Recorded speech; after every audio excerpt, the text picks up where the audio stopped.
راحت یہ دل پائے، وہ مسکن ہے خلافت کا جہاں راحت یہ دل پائے۔ بسم الله الرحمن الرحيم. مشاهدينا الكرام، السلام عليكم ورحمة الله وبركاته. أهلا وسهلا بكم في هذه النشرة، والتي نقدم لكم فيها موجزا عن بعض أنشطة أمير المؤمنين الخليفة الخامس حضرة مرزا مسرور أحمد أيد الله تعالى بنصر العزيز، والتي قام بها خلال الأيام الماضية.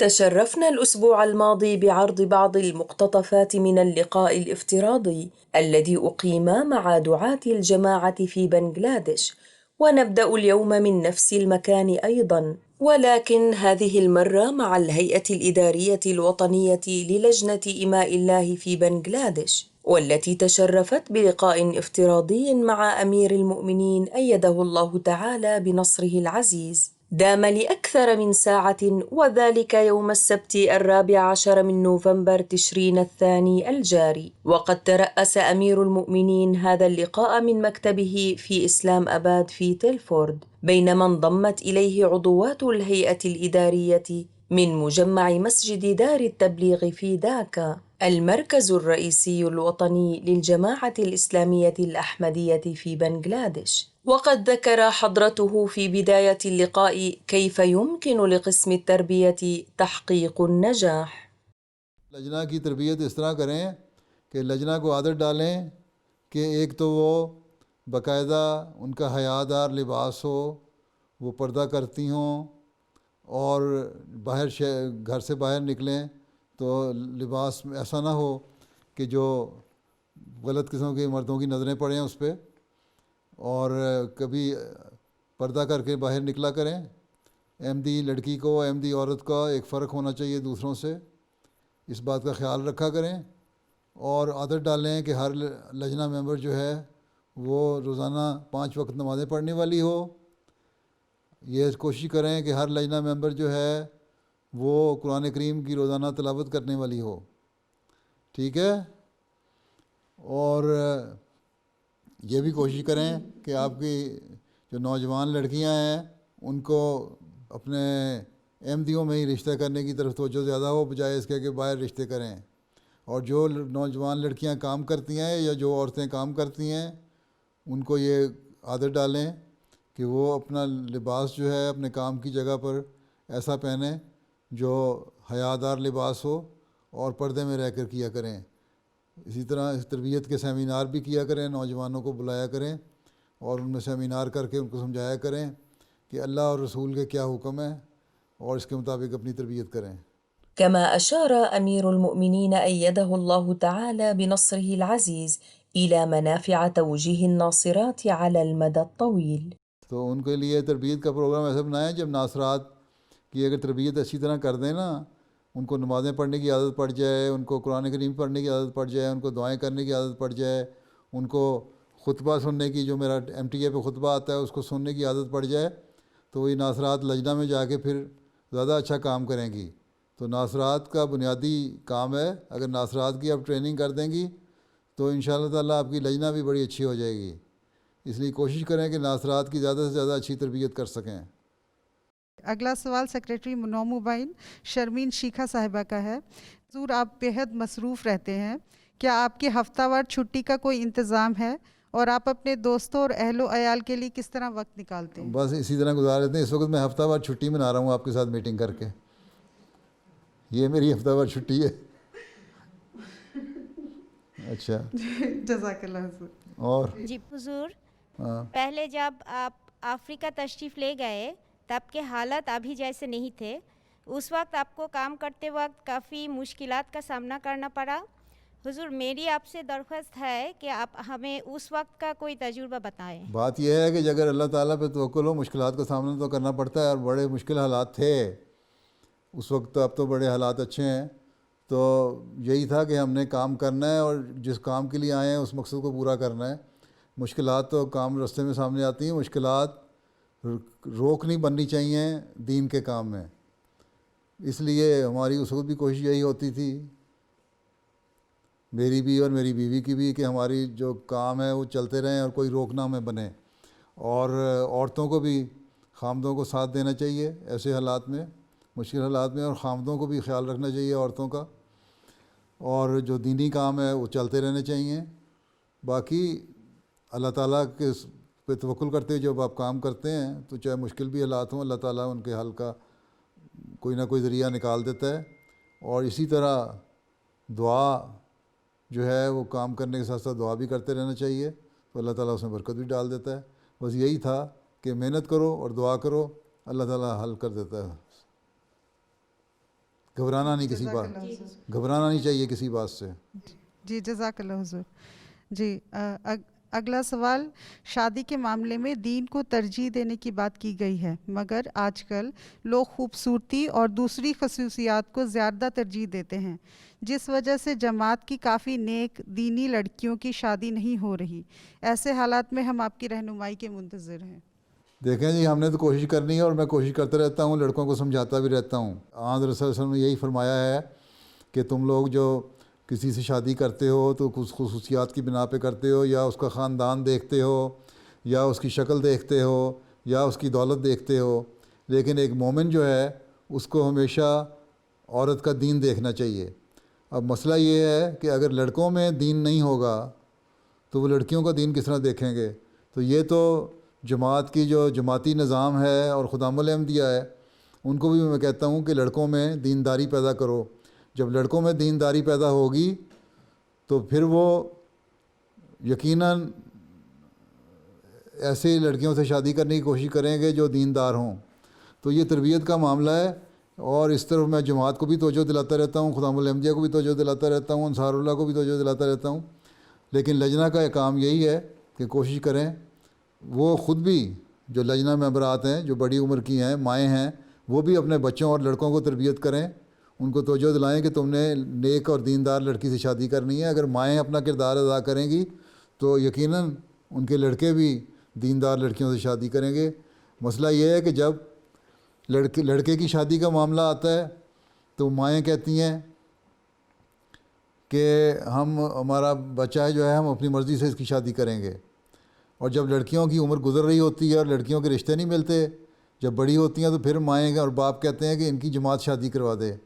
حالانکہ دونوں کو جماعت کے سپرد کرنا چاہیے اور کہنا چاہیے کہ دیندار لڑکے اور دیندار لڑکیاں آپس میں مل کے شادی کریں، تاکہ جماعت کے اندر ہی لڑکے اور لڑکیاں رہیں اور آئندہ بھی نیک اور دیندار نسل بھی پیدا ہوتی رہے. تو یہ تو کوشش ہے، مشترکہ کوشش ہے، مردوں کی بھی عورتوں کی بھی، یہ مل کے کرنی چاہیے. اس میں ماؤں کو بھی اپنا کردار ادا کرنا چاہیے اور باپوں کو بھی اپنا کردار ادا کرنا چاہیے. اس کے لیے میں کوشش بھی کرتا ہوں، میں توجہ بھی دلاتا ہوں، دعا بھی کرتا ہوں، اللہ تعالیٰ اس کی توفیق دے سب کو. جی حضور، جی صدر صاحبہ کہہ رہی ہیں کہ آپ سارے بنگلہ دیش کی لجنہ و ناصرات کے لیے کوئی ایک پیغام دیں جو میں اس میٹنگ کے بعد سب کو پہنچا دوں. وہ پیغام سب کو میرا السلام علیکم ورحمۃ اللہ وبرکاتہ پہ پہنچا دیں، اور ساتھ یہ بھی کہہ دیں کہ اپنے ایمان پہ قائم رہنا. مشکل حالات آتے ہیں، پریشانیاں آتی ہیں، تکلیفیں آتی ہیں، اس کو کبھی اپنے دین پہ حاوی ہونے نہ دینا، اور ہمیشہ اللہ تعالیٰ ہر مشکل اور ہر تکلیف کے وقت اللہ تعالیٰ کے آگے جھکنا اور کسی انسان سے کسی قسم کی امید نہ رکھنا، اور اپنی اور اپنے بچوں کی اور اپنی نسل کی تربیت کے لیے عہد کرو کہ ہم نے انہیں نیک اور صالح بنانا ہے اور صحیح مومن بنانا ہے. اور اگر یہ دعا کریں گی اور اپنے بچوں کے لیے کوشش کریں گی تو ظاہر ہے خود بھی اس کے لیے کوشش کرنی پڑے گی. اس لیے اپنی اصلاح کی طرف بھی بہت زیادہ توجہ دیں تاکہ آئندہ نیک نسلیں پیدا ہوتی رہیں. اور ہمیشہ یاد رکھیں اگر ہماری عورتوں کی اصلاح ہو جائے اور ہماری عورتیں نیک ہو جائیں، ہماری عورتیں جو تقویٰ ہے اس کے معیاروں کو حاصل کرنے لگیں تو ہماری نسلیں انشاءاللہ تعالیٰ محفوظ ہو جائیں گی، پھر ہمیں کوئی فکر نہیں ہوگی. یہی کام ہے لجنہ اماء اللہ کا، اور یہی میرا پیغام ہے سب لجنہ اماء اللہ کو اور سب ناصرات کو جنہوں نے آئندہ بھی مائیں بننا ہے انشاءاللہ تعالیٰ.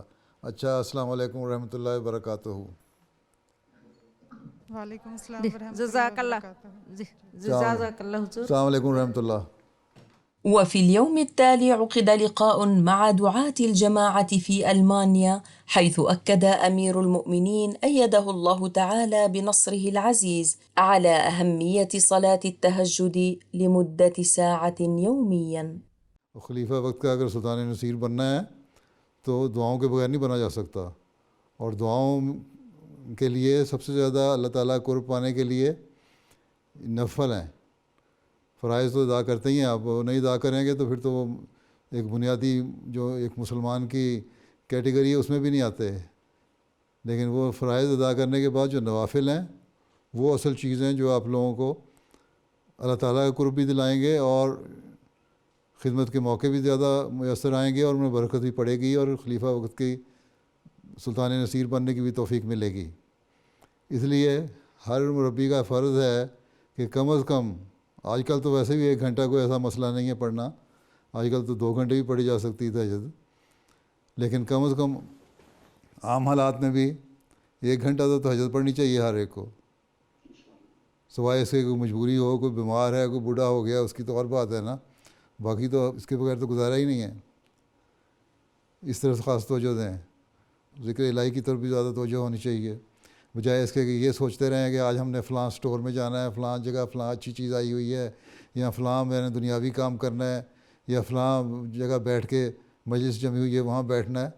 اس کے بجائے اپنا وقت ضائع کرنے کے بجائے اپنی روحانیت کو بڑھانے کی طرف توجہ دیں، اور یہ بڑھے گی تبھی آپ انقلاب لا سکتے ہیں۔ نعرے ترانے پڑھنے سے اور نعرے لگانے سے کبھی دنیا میں انقلاب نہیں آیا کرتے، اور نہ آپ کے کام میں برکت پڑ سکتی ہے۔ اس لیے پہلی بات تو یہ ہے کہ اپنی روحانی حالت کو بہتر بنائیں، اور آپ لوگ مربیان ہیں، اپنی جماعت کے افراد کے لیے نمونہ بننے کے لیے کی کوشش کریں، اور ایک رول ماڈل ہوں، ہر ایک آپ کو دیکھ کے کہہ سکے کہ ہاں واقعی مربی صاحب کا تعلق باللہ بھی ہے، اور توجہ بھی ہے، اور ہمدردی خلق بھی ہے، اور افراد جماعت سے پیار اور محبت کا سلوک بھی ہے۔ یہ چیزیں پیدا کریں گے تو تبھی آپ لوگوں کو کامیابیاں ملیں گی۔ تربیت کر لیں اپنے لوگوں کی تو آپ کو ایسے ایسے کام کرنے والے مل جائیں گے جماعت میں جو آپ کے مددگار ہوں گے، معاون ہوں گے، اور پھر آپ کے کام میں آسانیاں پیدا ہوں گی۔ حضور، آپ نے شروع میں نماز تہجد کا ذکر کیا تھا کہ ان ایام میں تو انسان آسانی سے اٹھ جاتا ہے، لیکن مستقل اس کو سارا سال، یعنی خاص طور پر جرمنی میں رہتے گرمیوں میں اس کو مستقل طور پر اور روزانہ 1.5 گھنٹہ ادا کرنا، اس کے لیے بہترین ذریعہ کیا ہے؟ اور اپنی نماز تہجد میں یہ تو ڈیپینڈ کرتا ہے کہ کتنے اللہ تعالیٰ سے آپ کا تعلق ہے، کتنی اللہ سے محبت ہے۔ باقی کاموں کے لیے وقت نکال لیتے ہیں نا۔ اگر جرمنی میں رہتے ہوئے رات کو 11 بجے 10 بجے سورج عشاء کی نماز ہوتی ہے، 10:30 بجے ہوتی ہے، اور صبح 2:30 بجے، 2:45 بجے یا 3 بجے تو یہاں بلکہ یو کے میں اس سے جلدی سحری ہو جاتی ہے، وہاں پھر 1 گھنٹہ لیٹ ہوتی ہے سحری، آدھا پونا گھنٹے کا فرق ہوتا ہے۔ تو 2 گھنٹے سوئیں، 1.5 گھنٹہ سوئیں، اٹھ کے نماز پڑھیں، پھر اس کے بعد نماز فجر کے بعد پھر سو جائیں 1-2 گھنٹے۔ یہ تو اپنا پروگرام خود بنانا پڑتا ہے۔ اگر دل میں تڑپ ہو کسی کام کے کرنے کی تو سب راستے نکل جاتے ہیں۔ آپ کے امتحان ہو رہے ہوتے تھے جب جامعہ میں پڑھنے کا شوق ہوتا تھا تو اٹھ کے پڑھتے تھے نا رات کو، ٹھیک ہے، یا کوئی فکر پیدا ہوئی ہو تو پڑھتے ہیں نا۔ یہ تو سوچ کی بات ہے۔ اگر آپ سوچ کو اس طرح ڈھال لیں گے کہ میں نے یہ کرنا ہے کام، تو اللہ تعالیٰ مدد کرتا ہے۔ تو کیا لوگ تو 1-1.5 گھنٹہ سوتے ہیں رات کو، اس کے بعد اٹھ کے تہجد پڑھ لیتے ہیں، پھر صبح نماز کے فجر کے بعد سو گئے جو باقی وقت ہوا، ٹھیک ہے۔ یہ تو نکالنا پڑتا ہے وقت۔ اس کے بعد دن بھی تو آپ کو مل جاتا ہے نا، سارا دن دوپہر کو 1 گھنٹہ سو لیا کریں نیند پوری کرنے کے لیے، یہ تو کوئی ایسا مسئلہ نہیں ہے۔ جوانی میں عبادت ہوتی ہے آپ جو نوجوان لوگ ہیں، آپ لوگوں کا یہ وقت ہے کہ یہی وقت ہے، اس کو سے فائدہ اٹھا لیں، اور جتنا عبادات کا حق ادا کر سکتے ہیں کرنے کی کوشش کریں۔ در جوانی توبہ کردن شیوائے پیغمبری، وقت پیری گرگ ظالم میں شوت پرہیزگار۔ سوال تھا کہ جو نوجوان ہیں، جو آئندہ نسل ہے، دیکھنے میں آ رہا ہے کہ چونکہ وہ اکثر وقت باہر رہتے ہیں، اس باہر کے معاشرے میں رہتے ہیں، تو اس کا اس کے زیر اثر زیادہ ہوتے ہیں. کوشش کی جاتی ہے کہ مختلف طریقوں سے، مختلف پروگراموں سے ان کے انٹرسٹ کے مطابق، سپورٹس کے مطابق جو ہے، یا جس طرح سے بھی ان کو جو ہے وہ قریب لایا جائے. لیکن چونکہ جو وقت ان کا اس معاشرے میں گزرتا ہے وہ زیادہ ہوتا ہے اور اس کے وہ زیر اثر زیادہ آتے ہیں، تو بعض دفعہ ایسا احساس ہوتا ہے کہ ہم ان تک پہنچ نہیں پا رہے یا یہ بات ان پر زیادہ اثر نہیں کر رہی. تو ٹھیک ہے، نوجوان مربیان جو ہیں ان کا کام ہے نا، آپ لوگ یہیں پلے ہیں، یہیں بڑے ہیں، یہیں آپ نے گریجویشن کی ہے یا جو بھی تعلیم حاصل کی ہے، جو سیکنڈری اسکول کی تعلیم حاصل کی ہے، یا وہ کیا کہتے ہیں ابیٹور کیا یا جو بھی کیا، تو آپ لوگوں کو اس ماحول کا پتہ ہے، آپ بھی یہاں رہتے ہیں، تو اس کے مطابق دیکھیں کہ ہم کس طرح ان لوگوں کی تربیت کر سکتے ہیں. اور اس لیے میں کہتا ہوں دوستیاں بنائیں. اس لیے ذیلی تنظیمیں بھی ہیں، ذیلی تنظیموں کا بھی کام ہے کہ اپنے لڑکوں کو اپنے ساتھ انوالو کریں، اور آپ لوگوں کا کام ہے کہ ان کی مدد کریں، مربیان کا، نوجوان مربیان جتنے ہیں. اس طرح کریں گے تو ان شاء اللہ تعالیٰ ٹھیک ہو جائے گا. یہ تو کوشش ہے. ٹھیک ہے، ماحول ہی تو چیلنج ہے ہمارے لیے. اس ماحول میں ہی ہم نے ان کے حالات کے مطابق کوشش کرنی ہے. کوئی نئی چیز تو نہیں ہے، کوئی نیا کوئی فارمولہ تو نہیں ایسا بن جائے گا کہ آپ اس کو اپلائی کریں گے اور سارے لوگوں کی اصلاح ہو جائے گی، ولی اللہ بن جائیں گے. کوئی نہیں بنے گا. نہ ایک دن میں آپ لوگ سارے اپنے سارے ٹارگیٹ اچیو کر سکتے ہیں. یہ تو ایک مسلسل کوشش ہے تاکہ ان کو یہ احساس جماعت کے افراد سے تعلق پیدا رہے، اور ان کو یہ احساس ہوتا رہے کہ ہاں ہماری ایک اور ذمہ داری بھی ہے کہ جو ہم نے عہد کیا ہوا ہے دین کو دنیا میں مقدم رکھنے کا، اس کو بھی ہم نے پورا کرنا ہے. یہ احساس آہستہ آہستہ دلاتے ہیں. جتنا زیادہ رابطہ ہوگا آپ کی تنظیموں کا افراد جماعت سے یا ممبران جو ہیں ذیلی تنظیموں کے، ان سے، خدام سے، لجنہ سے، انصار سے، اتنا زیادہ اثر ہوگا. جتنا مربیان اپنے آپ کو زیادہ وقت دیں گے ان سے تعلق رکھنے کا، اتنا زیادہ اثر ہوگا. یہ تو ایک مسلسل کوشش ہے اور یہ جاری رکھنی ہے. ٹھیک ہے انشاءاللہ حضور. اس کے لیے کوئی ہارڈ اینڈ فاسٹ فارمولہ نہیں بنایا جا سکتا. ہر ایک کے حالات کے مطابق، ہر ایک کی شخص کی نفسیات کے مطابق یہ فیصلے کرنے ہوں گے. ٹھیک ہے جی، جزاک اللہ حضور.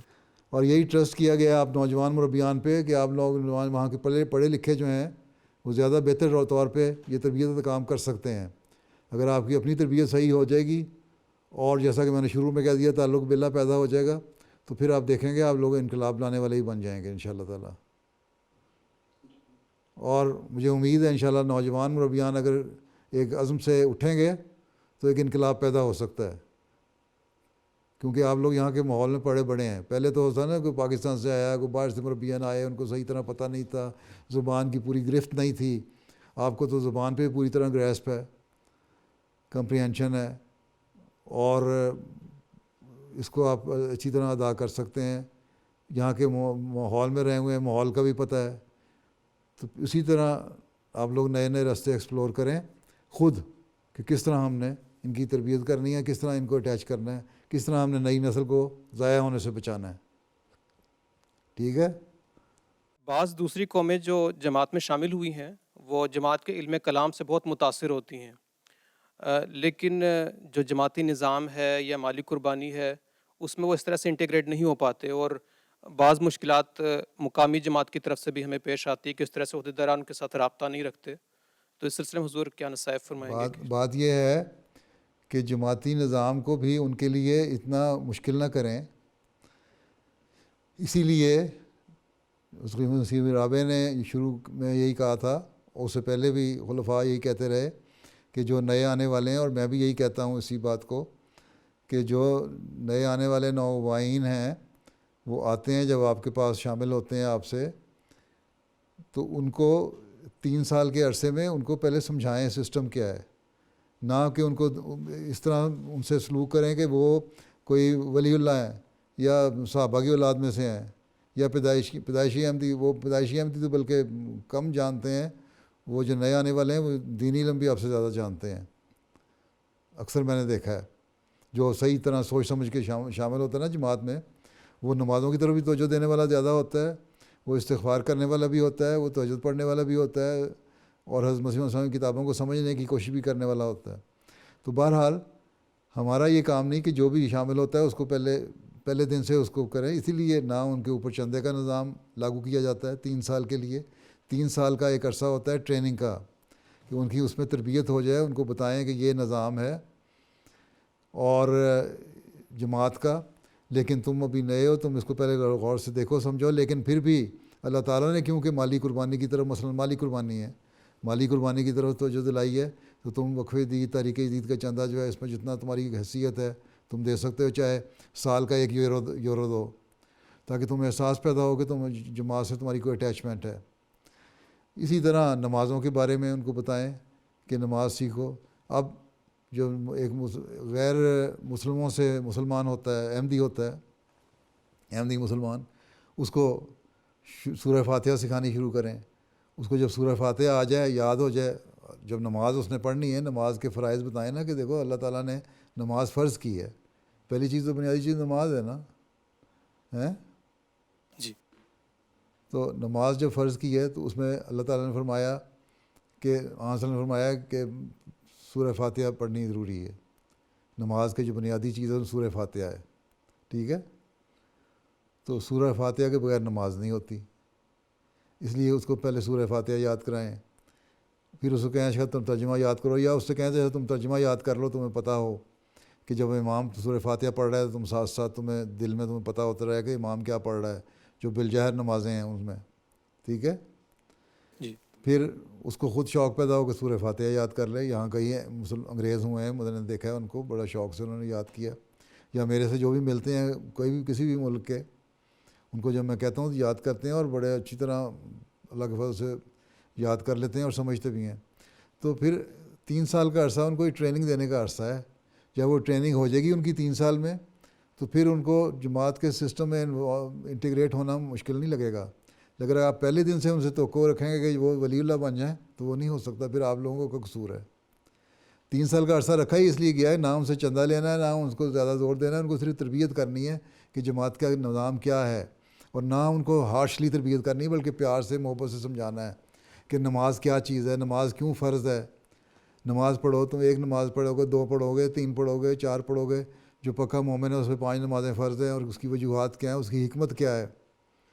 نماز کی جب پڑھتے ہیں علم کلام سے متاثر ہوتے ہیں, تو علم کلام سے جو متاثر ہوتے ہیں ان کو پھر نماز کی حکمت سمجھائیں نا. اگر اس میں اتنی عقل ہے, کہ اس کو علم کلام کی باتیں پتہ لگ گئیں, فلسفہ پتہ لگ گیا, گہرائی پتہ لگ گئی, تو پھر اس کو یہ کہنا کہ نماز نہیں پڑھو گے تو جہنم میں چلے جاؤ گے, یہ نہیں کہنا. اس کو یہ کہیں نماز کی حکمت کیا ہے, پیار سے. 5 نمازیں کیوں فرض کی گئی ہیں, جب اس کو حکمت سمجھ آ جائے گی تو آپ سے زیادہ نمازیں پڑھنے لگ جائے گا. میں نے تو یہی دیکھا تجربہ کر کے. اسی طرح چندے کی حکمت کیا ہے, اور اللہ تعالیٰ پہ ایمان کی حکمت کیا ہے. تو صرف علم کلام سے متاثر ہونا بات نہیں ہے, اس علم کلام کو ہی لے کے آگے اس کو حکمت سمجھائیں. جس علم کلام سے وہ متاثر ہوئے ہیں نا, اسی علم کلام کو ذریعہ بنائیں. سمجھ آئی؟ یہ تو کوئی علم کلام نہیں نا. علم کلام کہاں, کسی بھی کوئی بھی جہاں بھی اگر علم کلام سے متاثر ہوتے ہیں, کوئی فلسفہ اسلامی اصول کی فلاسفی مثلاً ہے, لوگ متاثر ہو کے پڑھتے ہیں.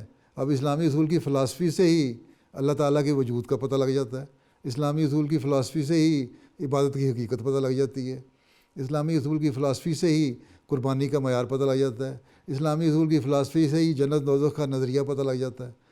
تو یہ جب ساری چیزیں آپ ان کے علم کلام سے ہی ان کو سمجھائیں گے تو ان کو سمجھ آ جائے گی.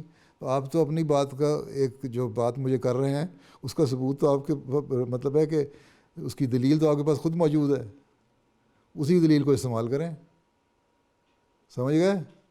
جی جی. ہاں جزاکم اللہ. ہاں چلیں, وقت ختم ہو گیا آپ لوگوں کا. السلام علیکم ورحمۃ اللہ وبرکاتہ.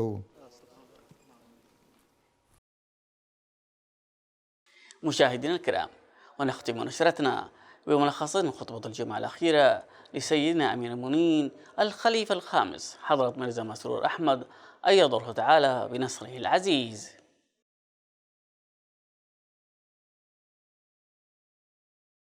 بسم الله الرحمن الرحيم.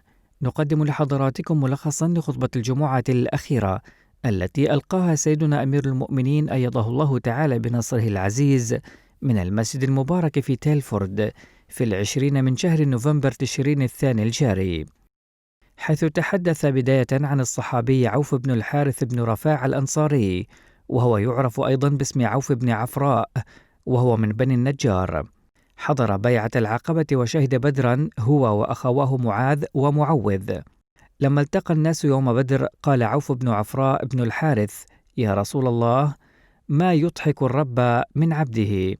قال: أن يراه قد غمس يده في القتال يقاتل حاسرا. فنزع عوف درعه ثم تقدم حتى قتل شهيدا. ثم تحدث نصره الله عن الصحابي أبي أيوب الأنصاري وقال: اسمه خالد بن زيد بن كليب، وهو معروف بكنيته. كان لأبي أيوب من الولد عبد الرحمن. شهد أبو أيوب العقبة مع 70 من الأنصار. حين هاجر النبي صلى الله عليه وسلم إلى المدينة أقام في بيته.